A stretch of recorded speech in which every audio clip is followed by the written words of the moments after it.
Shalom saudaraku, salam sejahtera. Kebenaran hari ini berjudul pengetahuan yang baik dan jahat. Kalimat seperti Allah penting untuk dianalisa. Ini terkait dengan ucapan iblis atau ular di Taman Eden. Dalam teks aslinya adalah Vihitem Elohim. Nah, iblis berkata bahwa manusia kalau makan buah yang dilarang Allah itu malah akan menjadi seperti Allah, tahu tentang yang baik dan jahat. Saudara, Allah bukan tidak ingin manusia menjadi seperti Dia. Memang rancangan Allah semula, manusia menjadi seperti makhluk yang segambar dan serupa dengan Dia. Tapi tentu saja segambar dan serupa dengan Allah dari sudut pandang Allah atau dari perspektif Allah, bukan perspektif yang lain. Allah mau membuka mata mereka untuk mengetahui yang baik dari perspektif Allah tanpa pertimbangan yang jahat.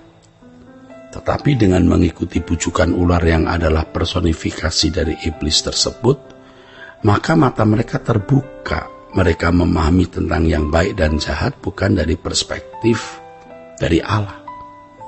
Dalam hal ini sangat bisa dipahami bahwa pohon pengetahuan yang baik dan jahat menunjuk filosofi yang bukan berasal dari Allah. Ini bertentangan atau bertolak belakang dengan pohon kehidupan yang sebenarnya figuratif dari kebenaran Allah. Ya, jadi pohon pengetahuan yang baik dan jahat itu menunjuk filosofi yang bukan berasal dari Allah atau bertolak belakang dari pohon kehidupan, ya, yang sebenarnya secara kiasan pohon kehidupan itu kebenaran dari Allah. Jadi Adam dan Hawa mengkonsumsi buah dari pohon pengetahuan tentang yang baik dan jahat, artinya mendapat asupan filosofi yang bukan dari Allah di dalam pikiran mereka, sehingga hal itu merusak pikiran mereka. Ya, dalam hal ini Paulus mengatakan, ya, ular itu ofis, ya, dalam bahasa Yunani, nakas dalam bahasa Ibrani, itu dikhawatirkan merusak pikiran Hawa. Dan memang telah terjadi. Dan itu dikhawatirkan Paulus juga merusak pikiran orang percaya atau menyesatkan. Exapatao, deceive, menipu, memperdaya. Kata penting yang harus dipahami dalam 2 Korintus 11 ayat 2-4 ketika Paulus mengatakan, aku khawatir ya, seperti Hawa diperdaya ular, kamu orang percaya juga diperdaya oleh iblis. Jadi ular itu jelas iblis.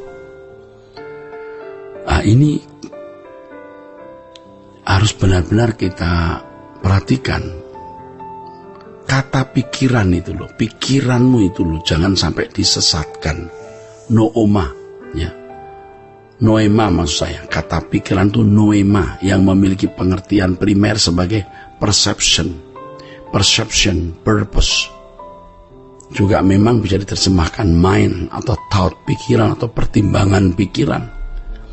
Aku takut kalau pikiran kamu, ya, noemamu, ya, disesatkan. Jadi sebenarnya noema itu dalam pengertian luasnya suatu persepsi mental, tujuan pikiran yang jahat.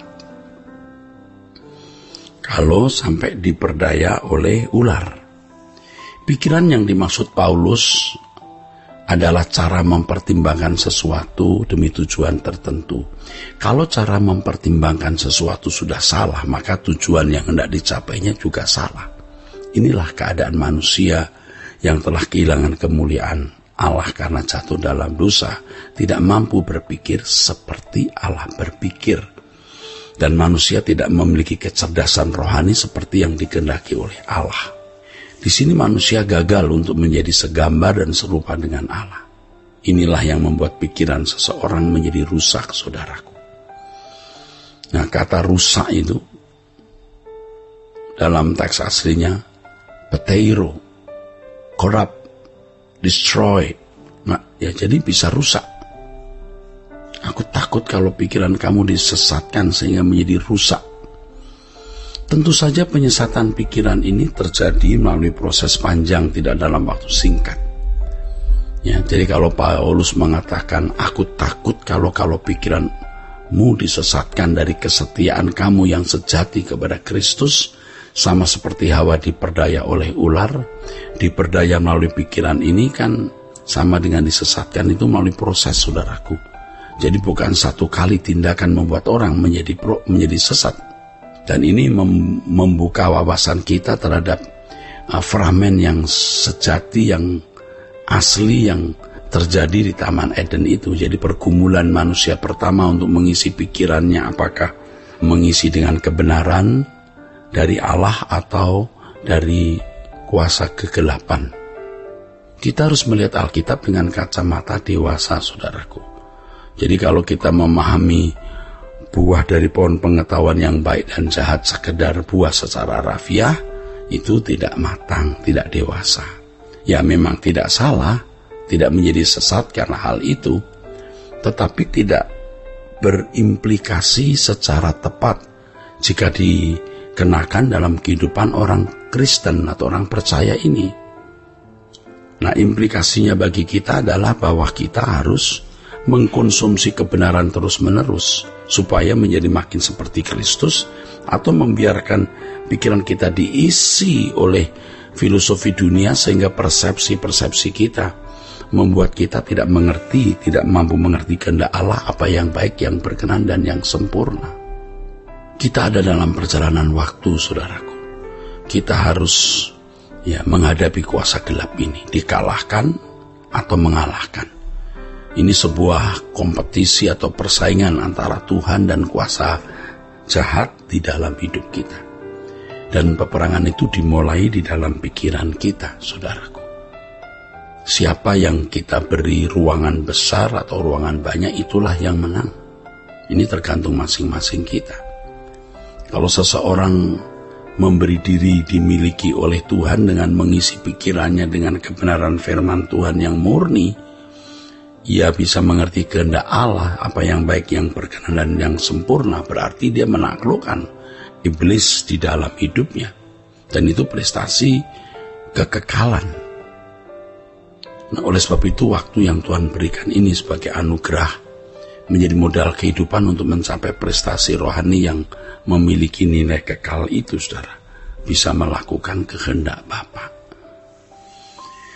Allah masuk dalam arena perjalanan waktu bersama dengan kita.